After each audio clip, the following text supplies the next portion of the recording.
혹시 스톡홀름 증후군이라고 들어보셨죠?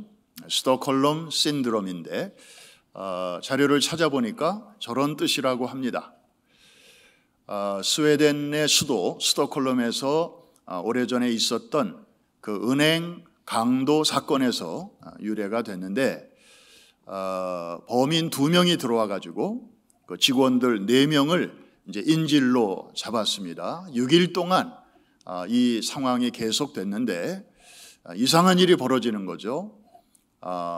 경찰과 대치를 하고 있는 동안에 이 범인들이 인질들을 해치지 않았어요. 그냥 인질로만 잡고 있었어요.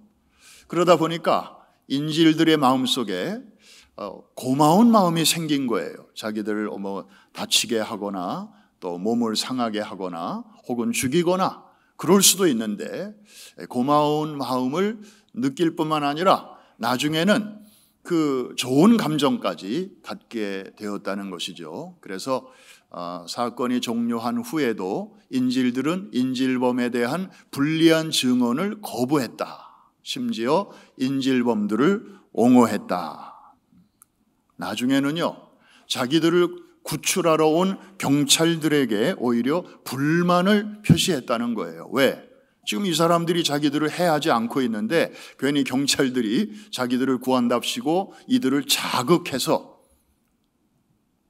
자기들이 해를 당할 수도 있기 때문에 그런 불만을 가졌다는 거죠. 이런 일들이 그 스웨덴의 그 은행에서만 일어난 게 아니고 세계 각처에서 이와 비슷한 상황이 되었을 때 사람들의 마음속에 공통적으로 저런 심리적 현상이 나타나더라. 그래서 이제 신드롬이라는 그런 단어가 붙은 것이죠.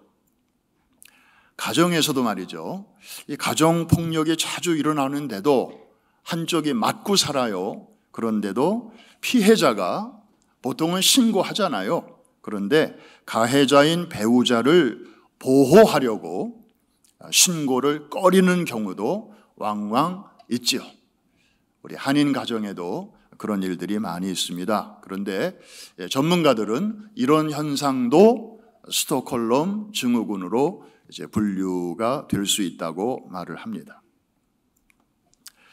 히브리 민족의 경우는 어떤가요? 이들은 지난 400년 동안 이집트로부터 학대를 받아오고 있습니다. 육체적인 학대, 정신적인 학대. 그러면서도 더 이상한 것은 이집트를 떠날 생각을 안 하고 있어요. 그리고 자기들을 노예로 부려먹고 있는 이 이집트 사람들에 대한 그런 미운 감정보다는 지금 자기들을 구원하려고 온 모세의 노력을 오히려 지금 불편하게 여기고 있습니다. Leave me alone. Leave us alone. 우리 좀 가만히 내두면 안 돼? 당신들이 끼어드는 바람에 우리 지금 삶이 더 어려워졌잖아. 더 상황이 악화되었잖아. 이러면서 하나님이 보낸 모세를 이렇게 불편해하고 있습니다. 물론 이들이 처음부터 이러지는 않았겠죠. 처음에는 이 노예 상태로부터 벗어나려고 나름대로 몸부림도 쳐봤을 것입니다. 그런데 아무리 쳐봐야 아무 소용도 없고 그리고 자신들을 지금 짓누르고 있는 이 현실의 무게를 견디지 못하는 거죠. 그래서 이 자유와 해방에 대한 꿈도 기대도 이제 어느 순간에 포기를 하게 되는 거예요. 그러면서 그때부터 육체만이 아니라 정신도 노예가 되어버린 거죠.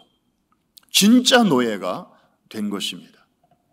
여러분, 이들이 이집트에서 노예가 되기 전에 요셉을 아시죠? 이 요셉이 이 이집트의 노예로 팔려왔잖아요. 10대 소년 때. 그런데 요셉은 노예처럼 살지 않았어요. 사람 보기에는 영락없이 노예였어요. 그런데 여주인이 요구했을 때 단호하게 뿌리칠 줄 알았고 당당하게 거절할 줄 알았어요. 그는 노예가 아니었어요.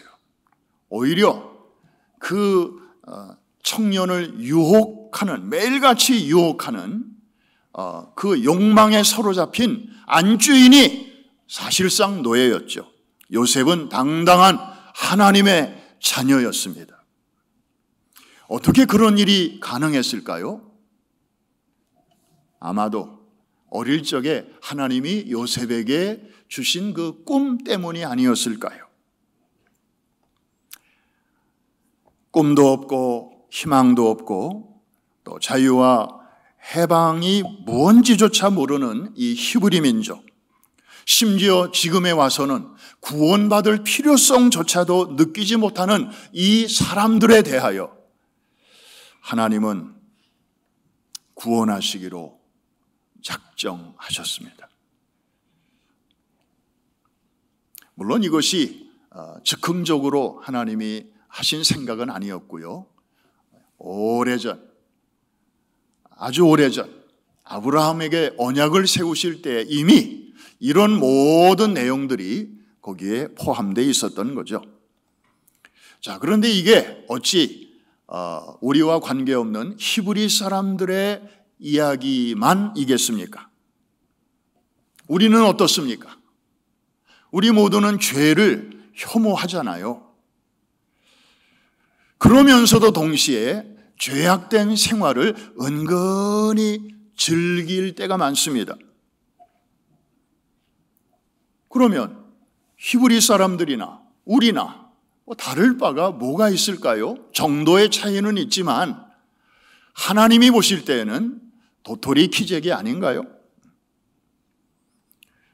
뭔가로부터 벗어나고 싶은 그런 마음도 있지만 거기서부터 또 벗어나는 것에 대해서는 내키지 않는 그런 이율배반적인 그런 마음이 우리에게 있습니다. 이를테면 어떤 중독에서 우리가 벗어나고 싶지만 또 마음 한켠에는 그 중독이 주는 그 쾌감을 아주 놓고 싶지는 않은 그런 심리적 상태죠. 천국은 가고 싶은데 죽기는 싫은 이런 거. 일종의 영적인 스톡홀름 증후군이 아닐까요? 갇혀 있으면서도 그냥 그대로 지낼만 한 것.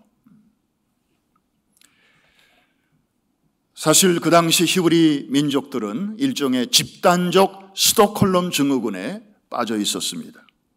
그런데 이런 사람들을 구원하기 위해서 하나님께서 행하신 첫 번째 일은 재앙이었습니다. 10가지 재앙을 보내는 것이었습니다. 10가지 재앙. 제가 신학교 들어가기 위해서 준비할 때 아주 머리 터지도록 아주 외웠던 기억이 납니다. 이거 분명히 시험에 날 거다. 그래가지고 물이 피가 되고 개구리가 되고 먼지가 이가 되고 그다음에 파리 등등 해서 피개, 이파, 전종, 우매, 흑젓 이래가지고 딸딸 외웠던 그런 기억이 나는데, 자, 물이 변하여 피가 되고 개구리가 뒤엎고 이가 들끓고 파리떼가 집집마다 가득하고 들에 있는 가축에게 심한 전염병이 임하고 사람과 가축과 짐승에게 악성 종기, 요즘 말로 말하면 암이에요. 암세포가 이제 생기게 되고 애굽 땅에 사람과 짐승과 채소에게 우박이 쏟아지고 그 다음에 애굽 전역에 메뚜기, 펄벅의 대지에 나오는 것 같은 그런 메뚜기 재앙이 쏟아지고 앞을 전혀 볼 수 없을 정도의 흑암, 태양이 빛을 잃고 대낮에 캄캄해지는 그런 재앙이 임하고 그 다음에 마지막 재앙이 사람이든 가축이든 처음 난 것을 죽이는 그런 재앙에 이르기까지. 여러분, 하나님은 왜 애굽 땅에 10가지 재앙을 내리셨을까요? 그냥 단번에 완샷에 그냥 구원하시면 되지 않아요? 왜 이렇게 복잡하게 시간 끌고 그렇게 하실까요? 하나님도 스트레스 많이 받으실 텐데.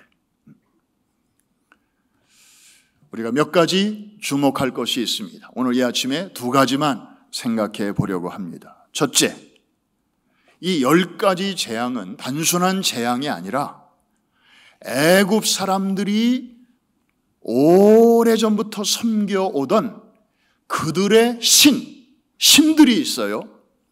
신들에 대한 심판을 의미합니다. 자, 예를 들어서 첫 번째 재앙이 나일강물이 변하여 피가 되었다는 거예요. 나일강은요, 이집트라는 거대한 나라의 젖줄입니다. 젖줄이에요. 정기적으로 이 강에 범람을 하게 되는데, 그러면서 이제 흙이 쌓이게 되죠. 옥토를 만들어 주고요. 거기에서 매년 아주 농사가 풍작을 이루게 됩니다. 그런데 그 나일강을 피로 만들어서 마실 수도 없고, 그리고 농사용으로도 쓸 수 없게 만드는 것은 그냥 경제적인 피해가 있다 뭐 이런 차원이 아니고, 그 나일강의 수호자인 신이 있어요. 그 이름이 좀 고약해요. 크눔이라는 신인데, 얼핏 들으면 그놈 이렇게 들려요. 한번 따라합시다. 크눔. 이게 나일강의 수호신이에요. 거기 신이 있다고 그들은 철석같이 믿고 있었던 것이죠. 그리고 그 신이 자기들에게 이렇게 풍요를 갖다 주고 풍년을 가져온다고 철석같이 믿고 있었던 것이에요. 그런데 보기 좋게 그 신이 하나님께 철퇴를 맞은 거죠. 힘센 신이 힘이 약한 신을 그렇게 혹군역을 내줄 수 있는 거 아니겠어요? 힘이 약한 자는 그렇게 할 수가 없죠.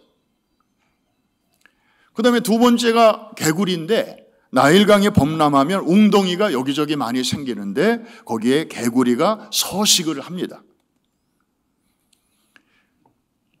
이 개구리가 이렇게 와글와글 한다고 하는 것은 이제 풍성한 수확을 예고해주는 그 예고 방송이었어요.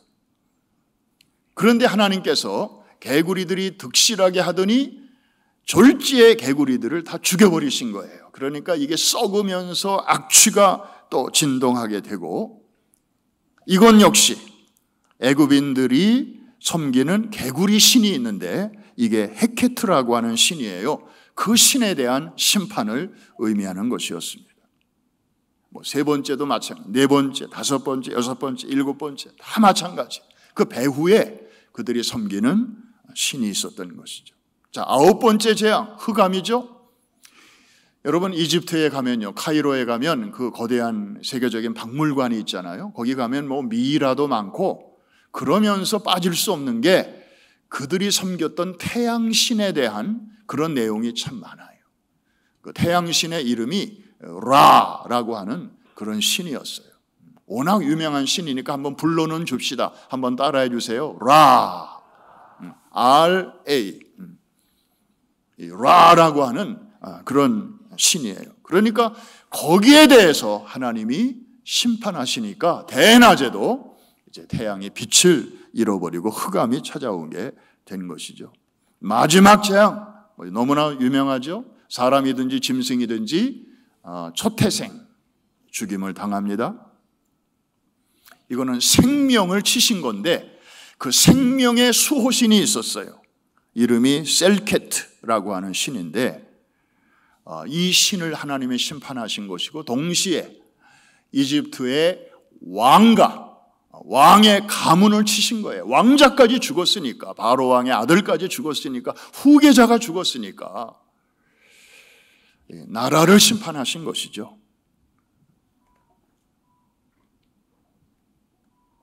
출애굽기 12장 12절이 그것을 선포하고 있습니다. 우리 같이 한번 큰 소리로 읽어보겠습니다. 시작. 내가 그 밤에 애굽 땅에 두루 다니며 사람이나 짐승을 막론하고 애굽 땅에 있는 모든 처음 난 것을 다 치고 애굽의 모든 신을 내가 심판하리라. 많은 사람들이 저 뒷부분을 그냥 이렇게 그냥 훌쩍 지나가 버려요. 앞에 거만 모든 처음 나는 것을 쳤어. 맞아 어려서부터 들은 얘기야. 그런데 그 다음 나오는 내용은 그렇게 수없이 봤으면서도 이상하게 사탄이 우리 눈을 살짝 가려놨는지 대부분 관심 없이 그냥 지나간 적이 저부터 많았어요. 그런데 커서 어느 날 보니까 이런 귀절이 있었어? 왜 이걸 몰랐지? 자, 한 번 더 그런 의미에서 읽겠습니다. 시작. 내가 그 밤에 애굽 땅에 두루 다니며 사람이나 짐승을 막론하고 애굽 땅에 있는 모든 처음 난 것을 다 치고 애굽의 모든 신을 내가 심판하리라. 나는 그래서 to make a long story short, 저런 10가지 재앙을 통해서 결과적으로 어떻게 됐습니까? 언약의 백성인 이스라엘은 어린 양의 피를 바른 그날 기적적으로 하나님의 방법으로 이제 출애굽을 하게 된 것이죠. 그래서 이들은 보이는 세계에서만 해방된 것이 아니라 사실은 보이지 않는 세계, 영적인 세계로부터도 구원을 받게 되었던 것이다. 저는 이 얘기를 하려고 이렇게 소쩍새는 소쩍대고 있는 것입니다. 한 번 더 하겠습니다. 그 결과 언약의 백성인 이스라엘은 어린 양의 피를 바른 그날 밤 기적적으로 이제 출애굽을 하게 되었는데, 이것은 보이는 세계에서 자유와 해방을 맛보는 것뿐만이 아니라 보이지 않는 영적 세계로부터, 묶여있던 그 세계로부터도 자유와 해방과 구원을 받게 된 것이다. 이해가 되시면 아멘. 저는 태어나 보니까 예수 믿는 집이더라고요. 그런데 알고 보니까 저는 태어나기 전부터 교회를 다녔더라고요. 우리 어머니가 집사, 권사 시절부터 이제 그랬는데 뭐 태어나서는 그냥 문화적으로 습관적으로 교회 생활을 했죠. 나중에 나의 주님을 만나게 된 것은 제가 중학생 때쯤 됐습니다. 저도 알고 보니까 414 그 기간에 주님을 인격적으로 만나게 되었어요. 제가 예수를 믿고 가만히 이렇게 보니까 before, after 뭐가 다른가 생각을 해보니까 다른 거는 잘 모르겠고 분명한 것은 뭔가 묶여 있었다는 거예요. 교회를 다니면서도 예수님을 내 마음속에 모셔드리기 전까지는 뭔가 다른 거에 다 이렇게 묶여 있었던 거예요. 나만 그런 줄 알았더니 다른 사람들도 대부분 다 마찬가지더라고요. 예수 안 믿는 사람은 뭐 말할 것도 없고, 예를 들어서 서로 사랑하는 사이인데 결혼도 마음대로 못 하더라고요. 생년월일을 다 이렇게 두 사람 거를 놓고 뭘 봐야 돼요. 그래서 뭐가 안 맞으면 가족들이 반대를 하는 거예요. 그리고 본인들도 이거 해야 되나 말아야 되나, 다 좋은데 이런 사람 만나기도 쉽지 않은데 이거 궁합이 안 좋대. 지금은 좋은데 하고 나서 안 좋으면 어떡하나. 그러면서 이제 그 애정 전선에 문제가 생기고, 또 결혼까지는 용기 있게 했어도 가끔 이렇게 부부싸움을 할 때쯤에는 그때 그 말을 들었어야 되나, 이제 또 이렇게 자꾸 그때 일이 생각나고, 그러니 이게 결혼 생활이 행복하겠냐고요. 지금 제 얘기하는 건 아니에요. 알고 계시죠? 네. 이사도 마음대로 못해요. 아니 우리 집이 이 집에서 새 집으로 이사를 가는데도 그 날짜를 엄한 사람한테 날짜를 받아와야 되는 이런 어이없는 어이상실. 죽었는데 매장도 마음대로 못해요. 또 직관한테 뭘 또 참 뭐 이렇게 조언을 받아가지고 땅도 뭐 이게 봐야 되고요. 집을 짓는 것도 마음대로 못 한다니까요. 그것도 또 뭘 이렇게 따져야 되고요. 그 다음에 모처럼 준비해서 개업을 좀 하려고 하는데 그것도 우리가 예수 믿기 전에는요. 그래서 막 돼지머리 갖다 놓고 그 입에다가 막 돈을 쑤셔 놓고 막 별의별 짓을 다 하면서 그렇게 수백 년, 수천 년을 우리 민족은 살아왔다고요. 그렇게 해도 자유가 없었어요. 조상을 모시는 마음은 참 좋은데 그 제사를 드리는 마음도 그런 거예요. 이렇게 안 하면 그 돌아가신 홀령이 화가 나서 이 자손들에게 이렇게 액이 올 수 있다. 사실은 액땜하려고 후손들이 그렇게 제사를 그냥 모시려고 했던 거죠. 한마디로 말해서 우리를 얽어매고 있는 것들이 너무너무 많았어요. 마치 히브리 백성들이 애굽에 묶여 살 때 사회적, 정치적, 경제적으로도 묶여 있었지만 영적으로도 눌려 있었던 거 아니겠어요? 제가 한국에 있을 때 집이 종로에 있었고 섬기는 교회가 도봉구에 있었기 때문에 이제 왔다 갔다 하다 보면은 중간쯤에 그 미아 삼거리를 지나게 됩니다.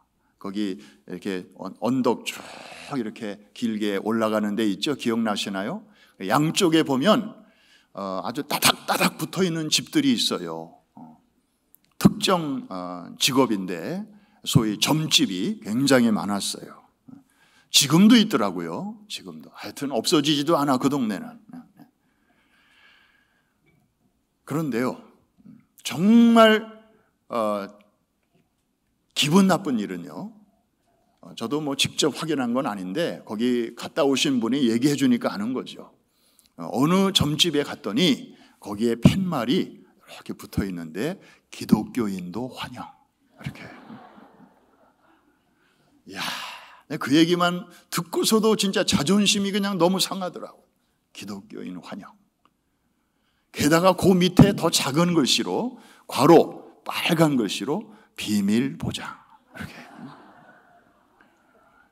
그러니까 아마 기독교인들이 집사도 가고 권사도 가고 장로도 가고 몰라요. 목사나 전도사도 혹 가는지 모르겠지만 가가지고는 신신당부를 하는가 보죠. 절대 내가 여기 다녀갔다는 얘기 어디 가서 하지 말라고 하도 부탁들을 하니까 이제 안심시키려고 또 그런 문구까지 거기다가 해놓은 것 같아요. 아니, 갈 데가 따로 있지. 가장 높으신 신의 자녀가 된 우리가 정말 그 하바리 신들한테 가서 뭘 얻을 게 있다고, 뭘 알아볼 게 있다고. 그런데도 입시철, 선거철, 진급철이 되면 그냥 뭐 사회적으로 다 번듯한 사람들과 그의 아내들이 그냥 그런 데를 그렇게 뻔질나게 드나든 얘기를 듣고 우리 사람이 너무 약하구나. 미래에 대해서 알고는 싶은데 알 수 있는 능력은 없으니 그저 그런 데라도 이렇게 기대 보려고 하는 그런 심리, 그런 걸 이용해서 또 저렇게 성업을 하고 있구나. 아니 그건 좋은데 뭐 직업이라고 보면 그런데 이 기독교인 환영, 비밀 보장 이건 아니잖아요. 여러분 예수를 믿고 보니 정말 좋은 것은 자유라고 하는 것입니다. 자유. 어디에 거리길 것이 하나도 없어요. 할렐루야. 뭐 남한테 가서 날짜를 받을 일도 없고 그리고 무슨 뭐 전문가라고 해서 땅 전문가 불러다가 뭘 봐야 할 것도 없고 다 하나님이 지으신 세계인데 가장 높으신 분이 허락하시고 결제하셨으면 됐지. 진짜 이해가 되시는 분들만 아멘. 그러니까 이 완벽한 자유가 이미 우리에게 주어졌는데 여러분 이런 일들이 바로 우리가 예수 믿을 때 일어나는 일들뿐만 아니라 우리가 선교할 때 선교 현장에서 전도할 때 전도 현장에서 일어나는 일입니다. 우리는 그냥 전도하고 선교하는 것뿐인데 그거를 듣고 받아들이는 사람에게는 어둠에서 빛으로, 사단의 권세에서 하나님의 나라로 영적인 호적이 옮겨지는, 영적인 국적이 옮겨지는 놀라운 사건이 되는 것입니다. 골로새서 1장에 보니까 그가 우리를 흑암의 권세에서 건져내사 그의 사랑의 아들의 나라로 옮기셨으니 그 아들 안에서 우리가 속량 곧 죄사함을 얻었도다.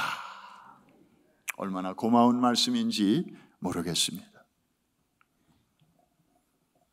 하나님께서 어린 양의 피를 통하여 우리에게 주시는 이 자유와 해방은 어느 신학자들이 일부 말하는 것처럼 사회적 해방만도 아니고 무슨 구조적 모순으로부터의 자유와 해방만을 의미하는 것도 아니고 그 이상이죠. 보이는 세계, 보이지 않는 세계를 통틀어서 우리에게 완전한 자유를 주시는 가장 완벽하고 황홀한 자유인 줄로 믿습니다. 그거를 오늘 출애굽의 이 10가지 재앙은 우리에게 지금 일깨워 주시는 거예요. 그 이집트라는 당시 세계 최강국이 그렇게 벌벌 떨고 섬겨오던 그 여러 종류의 신들을 통쾌하게 벌을 주시고 심판하시는 그 하나님을 보라. 그분이 어떤 분이신가를 똑똑히 보라고 이렇게 알려주시는 것입니다. 이해가 되시면 아멘 하십시다. 두 번째로, 하나님은 그 10가지 재앙을 애굽 땅에 쏟으실 때에 그 애굽 땅에는요, 애굽 사람들만 살고 있는 게 아니고 아브라함의 자손들, 이스라엘 백성들이 함께 살고 있었잖아요. 그들은 주로 저 나일강 하류 그 델타 지역이라고 하는 그 아주 비옥한 땅을 요셉이 살아있을 때 그 땅을 이렇게 불화받아서 거기서부터 이제 자식을 낳고 민족을 이루게 되었는데 거기가 바로 고센이죠. 하나 묻겠습니다. 10가지 재앙을 하나님께서는 이들이 지금 섞여서 그 땅에 같이 살고 있는데 이 두 민족에게 다 내리셨나요? 아니면 구별하셨나요?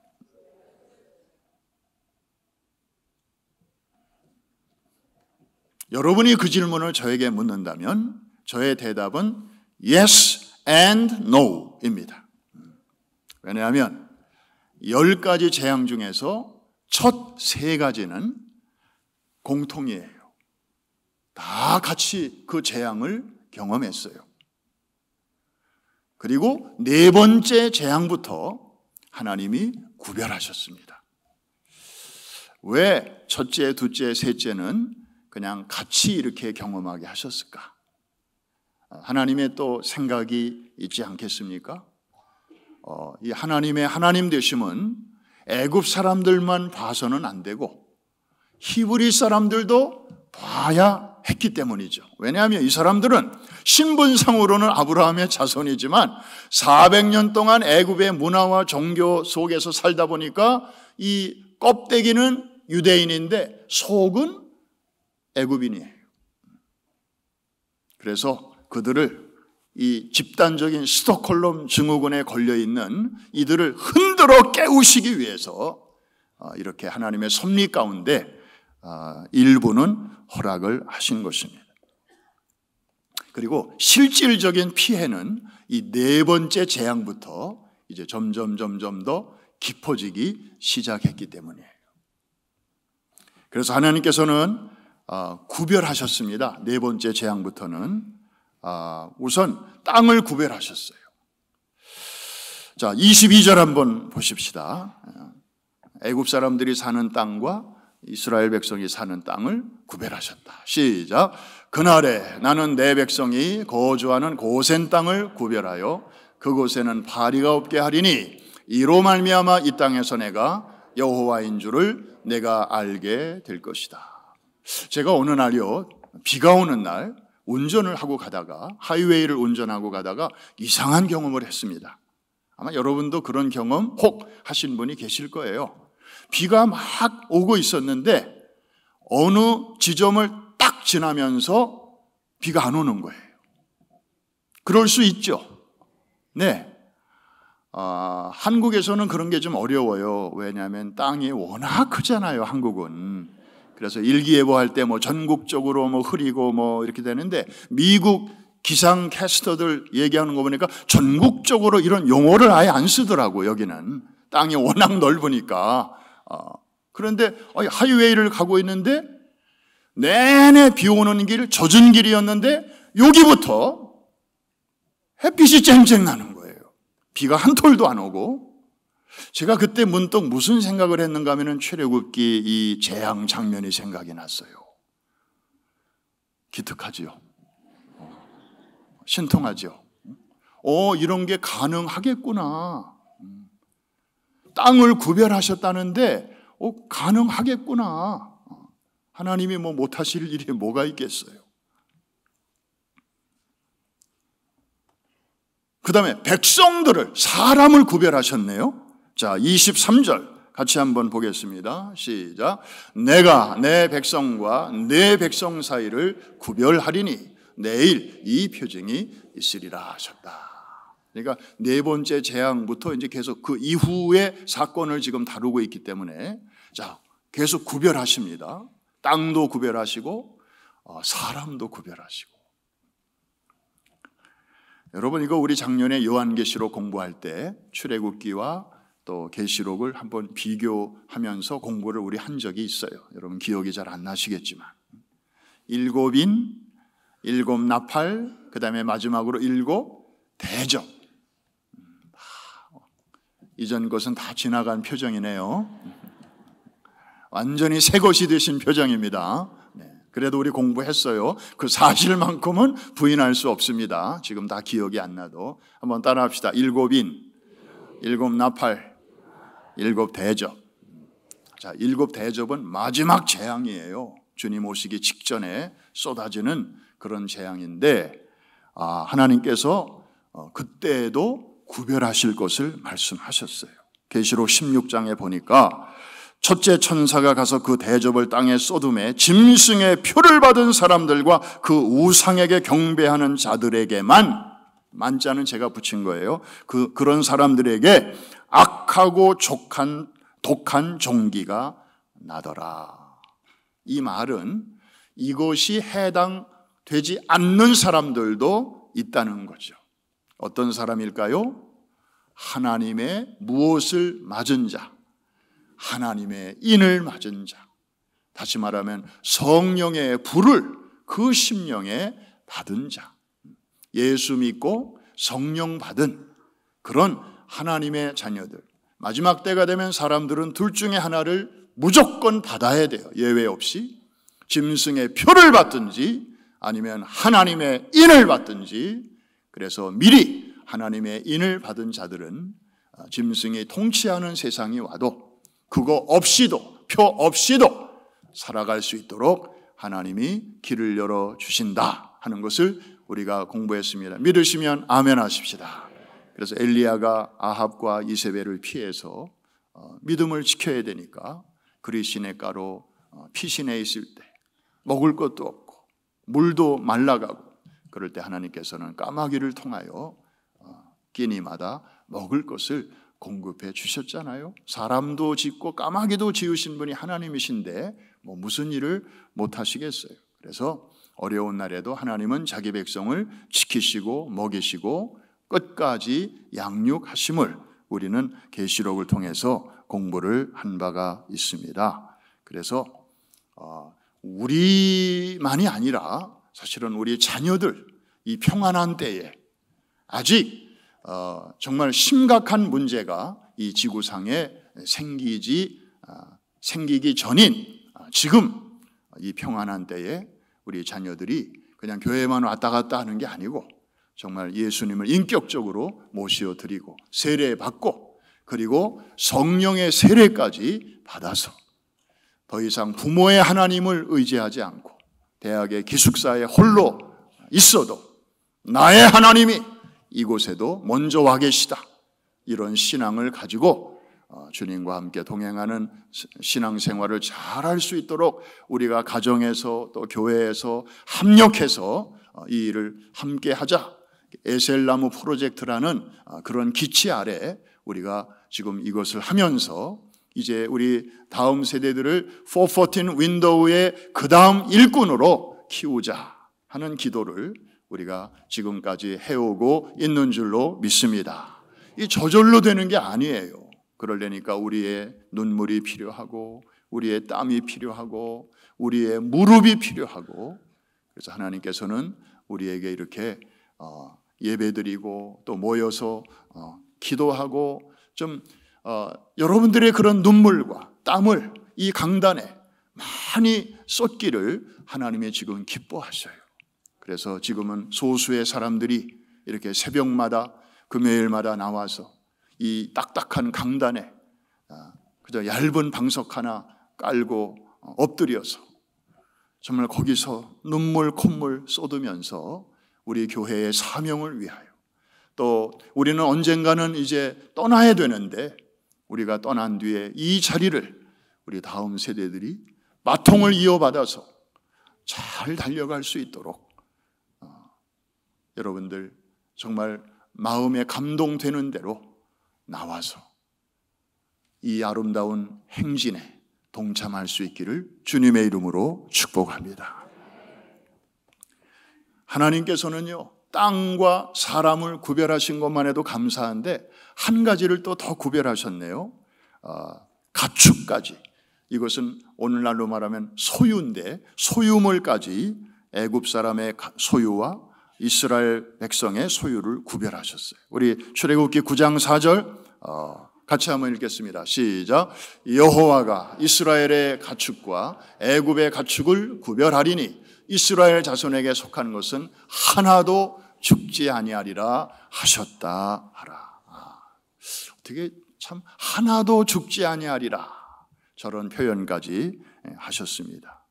택한 백성, 어려운 날에 믿음을 지키는 당신의 자녀들은 사람도 지키시고 지역도 지켜주시고 소유까지도 지켜주신다고 약속하셨습니다. 결론입니다. 재앙은 무서운 것입니다. 그러나 그 의미와 내용과 결과는 그 사람이 누구의 소속이냐에 따라서 판이하게 달랐습니다. 하나님을 거역하는 애굽의 바로왕과 그의 백성들에게는 무서운 징계와 심판이었지만은 하나님의 백성들에게는 오히려 그동안 저들을 묶고 있었고 억누르고 있었던 그 압제로부터 저들을 풀어내는 하나의 촉매제로 하나님이 사용하셨다는 것입니다. 오늘 우리가 재앙 공부를 오늘 처음으로 시작하면서 정말 스톡홀름 증후군의 어떤 면에서 우리도 다 거기에 사로잡혀 있었던 사람인데 굳이 거기서 누가 구원해주겠다고 전도지를 들고 와서 막 그럴 때 우리는 되게 귀찮게 생각했었어요. 날 좀 내버려 둬. 자네 나 잘 믿어. 나 그냥 이대로 그냥 좋아. 우리 대부분 다 그랬던 사람들이거든요. 그 매여 있고 눌려 있으면서도 이상하게 그 안에서 익숙해져 버린 거예요. 강도가 지금 나를 인질로 삼고 있는데도 그 강도에 대해서 두려움도 없고 그냥 지내보니까 괜찮거든. 구원의 필요성조차도 느끼지 못하던 우리인데 하나님께서는 우리에게 이렇게 어린 양의 피를 통하여 예수 그리스도의 보혈을 통하여 우리를 흔들어 깨워서라도 이렇게 끄집어 내시는 그런 출애굽의 사건을 우리가 보면서 동일한 하나님의 은혜로 우리가 이제는 이렇게 자유함을 얻어서 오늘 이 자리에서 이렇게 하나님을 예배하게 된 것, 당연한 것이 아니고 하나님의 놀라운 은혜인 줄로 믿습니다. 다른 거 감사할 거 없어도 이거 하나만 가지고도 우리는 밤새도록 감사해도 모자른 사람들 아니겠습니까? 이런 구원론적인 감사가 가장 밑바탕에 있고, 그러면서 지금 좀 어려움이 있어도 가장 좋은 것을 주신 하나님께서 그보다 덜 귀한 걸 뭘 아끼시겠는가? 결국에는 합력하여 선을 이루어 주실 것을 확신하면서 미리도 감사 한번 해보고, 할렐루야. 지난 토요일 날 어제 아침에 미리 감사하자 그런 얘기를 좀 나눴어요. 꼭 되고 난 다음에 결과를 보고 감사할 것인가 말 건가 우리 결정하지 말고, 결국에 하나님이 합력하여 선을 이루어 주실 것이니까 그럴 바에는 미리 한번 감사해보자. 하나님 기뻐하실 줄로 믿습니다. 우리가 좀 성숙한 그런 신앙으로 나가는, 그래서 겨울도 지나고 이제 봄이 왔는데 벌써 2부 예배 시간 되니까 덥네요. 저도 더운데 여러분도 벌써 이렇게 주보로 벌써 이렇게 좀 하시는 분들이 몇 분 생기네. 다음 주부터는 에어컨을 켜야 되지 않을까 모르겠는데, 참 인생 짧습니다. 시간 빨리 지나갑니다. 송구영신 예배 드린 게 엊그제 같은데 언제 벌써 이렇게 3월이라고 하고, 하는 사이에 5년 10년 팍 지나갑니다. 저도 여러분과 함께 이 교회를 섬긴 지 그냥 한 10년쯤 됐나 그랬는데 이제 다음 해면 30년째 들어갑니다. 세상에 이런 일이.